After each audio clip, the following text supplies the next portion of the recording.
आप देख रहे हैं अपना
गजनीचा महमूद, मोहम्मद घोरी, मोगल, औरंगजेब हे सगळे भारतातून, कोण उझबेकिस्तान, कोण अफगाणिस्तान, कोण इराण, कोण मंगोल, हे सगळे बाहेरून आले.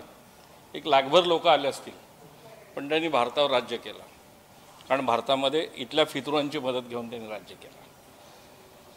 जवळजवळ 500-600 वर्ष देश पूर्णपणे अंधकारमय होता आणि पहिला स्वातंत्र्य लढा या देशामध्ये छत्रपती शिवरायांनी सुरू केला आणि तो कोकण आणि 12 मावळमधून केला. त्यामुळे आम्हाला सगळ्यात जास्त अभिमान आहे. आणि मग देश स्वतंत्र झाला. मग अटकपासून कटकपर्यंत, तंजावरपासून काश्मीरपर्यंत आणि गुजरातपासून बंगालपर्यंत सगळीकडे मराठ्यांचं भगवं राज्य आलं. आणि मग काशी विश्वनाथपासून रामेश्वर, त्र्यंबकेश्वर,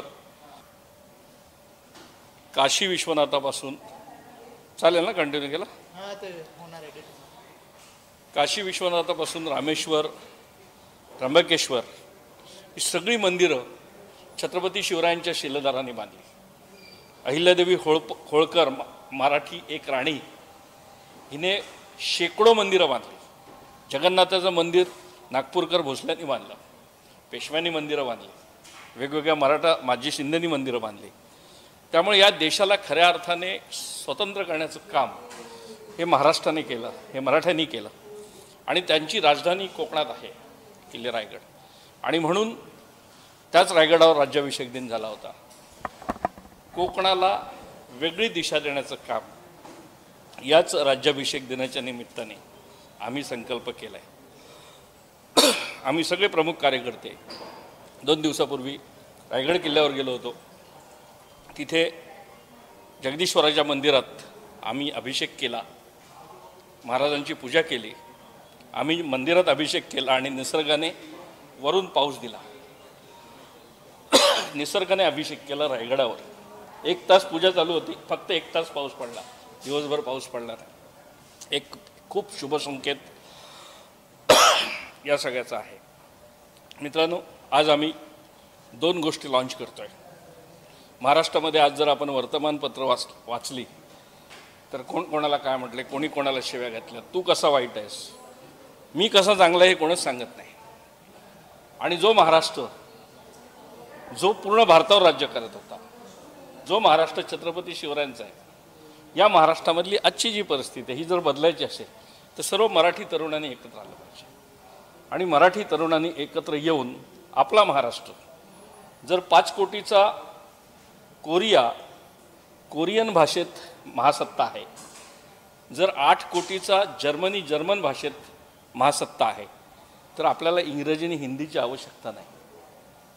मराठी भाषेत, जी राज्यकर्त्यांची भाषा आहे, जी छत्रपती शिवरायांची भाषा आहे, या मराठी भाषेच्या जोरावर आपला महाराष्ट्र हा जगामधली महासत्ता कसा होईल असं स्वप्न पाहणारा हा संकल्प आहे.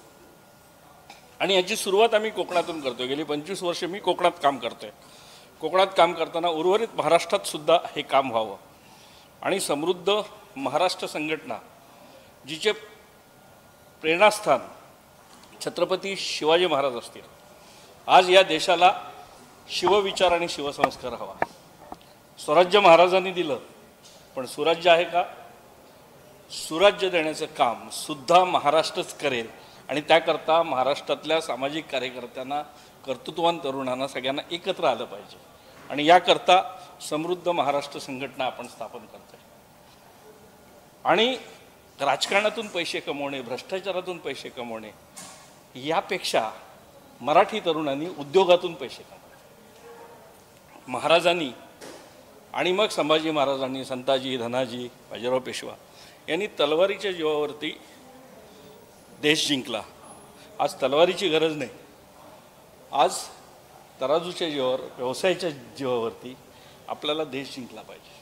आणि म्हणून मराठी तरुणांना एक उद्योजकता चळवळ आणि त्यांना जो सरकारी यंत्रणांकडून त्रास होतोय, पॉलिसीज नाहीत, परमिशन मिळत नाहीत, या सगळ्यावरती एका बाजूला रचनात्मक काम आणि दुसऱ्या बाजूला संघर्ष हे आम्ही करण्याचं ठरवलं आहे. आणि आज आम्ही प्रमुख कार्यकर्ते निर्णय घेतोय, जर आमचा कोकणातला हायवे बनायला 16 वर्ष लागत असतील, जर आमच्या पर्यटनासाठी एकही योजना नसेल, जर त्या ठिकाणी कोकणातल्या पर्यटन स्थळांवरती साधं एक टॉयलेट बांधलं जात नसेल, आज 35% कोकणाचं उत्पन्न आहे, पण कोकणातल्या टुरिझमसाठी निधी नाही, कोकणातल्या फिशरीजसाठी निधी नाही, कोकणातल्या आंबेवाल्यांसाठी निधी, ही परिस्थिती बदलायला हवी. आणि म्हणून आम्ही हा कोकणातल्या जनतेला निर्णय घ्यायला सांगतोय की खूप झालं, 75 वर्ष झाली, लग्न, बारशी, पूजा, पाकाड्या, साकव, कोकण डेव्हलप नाही झालं, कोकणातली गावं रिकामी झाली. आणि म्हणून कोकण जर डेव्हलप व्हायचं असेल तर आंबेवाल्यांकडे लक्ष दिलं पाहिजे, पर्यटनकडे लक्ष दिलं पाहिजे, मच्छीमारांकडे लक्ष दिलं पाहिजे. आणि त्याकडे लक्ष द्यायला कोणालाच वेळ नाही.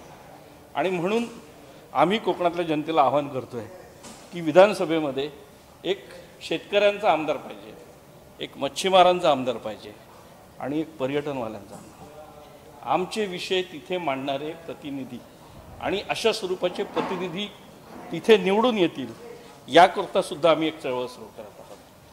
आणि केवळ रडत बसणे, आम्हाला रडणारा महाराष्ट्र नको आहे, आम्हाला लढणारा महाराष्ट्र हवा आहे, आम्हाला रडणारा कोकण नको आहे. आणि त्यामुळे आपण आज एक राजकीय निर्णयसुद्धा घेणार आहोत. केवळ आम्ही NGO आहोत म्हणून आम्ही संस्था आम्ही करणारच आहोत. आम्ही बांबू लागवड, मसाला शेती, कोळंबी शेती, टुरिझम, कृषी पर्यटन या सगळ्या गोष्टी करतोय. पण आम्हाला सरकारची मदत मिळायला पाहिजे. आम्हाला कोणी अडचणी निर्माण करता कामा नये. शासकीय अधिकाऱ्यांनी यापुढे कोकणातल्या तरुणांना कुठेच अडवता कामा नये, यासाठी एक मजबूत आवाज आम्ही कोकणात निर्माण करायचं ठरवलं आहे. आणि त्याची सुरुवात सुद्धा आम्ही आज करतोय.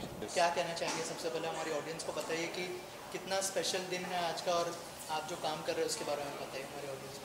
यस, सबसे पहले मैं धन्यवाद देना चाहूँगा कोकण भूमि प्रतिष्ठान को कि उन्होंने एक ऐसे सोच रखी है कि कोकण क्लब अलग अलग सब्जेक्ट में they are going to start, and one of the important club would be for water, and in that we are focusing mostly on the rivers, क्योंकि we have more than 25 rivers in this region which are western flowing rivers.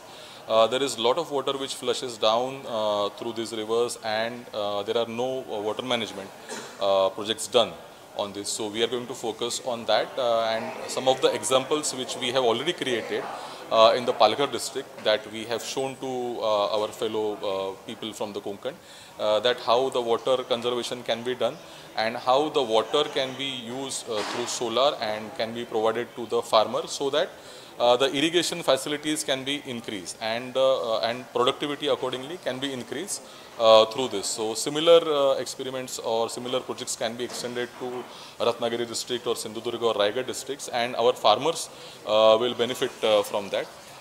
As beginning, we will be doing water budgeting of each of the Gram Panchayat area in this region, so that it can be visible to the villagers as well as to the district administration as well as to the politicians, that how much water as a resource which we are getting in this region, and what can be done to use this resource. and how the economy can be increase in these areas. And simultaneously we are also going to focus on how the structures can be there, what designs, Konkan specific designs can be developed for this. So that kind of a water advocacy also we will be going to do in this. Thank you. Definitely the first policy change that we are looking at, that the structures or the check dams which are constructed in this region are designed in some other area, so that is not fitting and that is not serving the purpose. Therefore we have developed the gated check dams, and also simultaneously the stream water management structures which we have also developed, and that can be easily used through MREGS or NREGS scheme, and it can be beneficial to the farmers or to addressing the water scarcity of this region. So we are going to focus firstly on the structures and how we can do the water management of streams through this Konkan Bhumi project. Important है कि वो मतलब global level पर उसको promote KIA जाए और मतलब at least recognise KIA जाए उस business को। अतिशय सुंदर प्रश्न आहे। 720 किलोमीटरचा आपला किनारपट्टी आहे, जवळजवळ 15,000 करोड रुपयाचा मच्छीचा व्यवसाय आहे, 15,000 करोड ह्याच्यावरती, आणि आयात निर्यातीवरती आपलं भरपूर महत्त्व आहे। 15,000 करोड आणि जवळजवळ 8 लाख मेट्रिक टन एवढं मोठ्या प्रमाणात मत्स्य उत्पादन होत असताना आपल्याकडे जे काय पायाभूत सुविधा आहेत त्यांचा भरपूर अभाव आहे। पोटेशन कोकणासाठी फार महत्त्वाचं आहे आणि मोठं पण आहे। अजूनही आपल्याकडल्या किनारपट्टीतील लोक प्रोसेसिंग आणि इतर गोष्टींकडे वळलेले नाही आहेत। जर प्रोसेसिंग आणि इतर गोष्टींकडे जर आपण वळलो तर जो काय हा 15,000 करोडचा बिझनेस आहे हा जवळजवळ 40 ते 45,000 करोडपर्यंत जाऊ शकतो। तर त्यासाठी जर मच्छीमारांना किंवा क्लबच्या माध्यमातून उद्योजकांना वेगवेगळ्या व्यावसायिक संधी मिळाल्या तर साहजिकच त्या संधीचं सोनं करून हे पूर्ण करतील।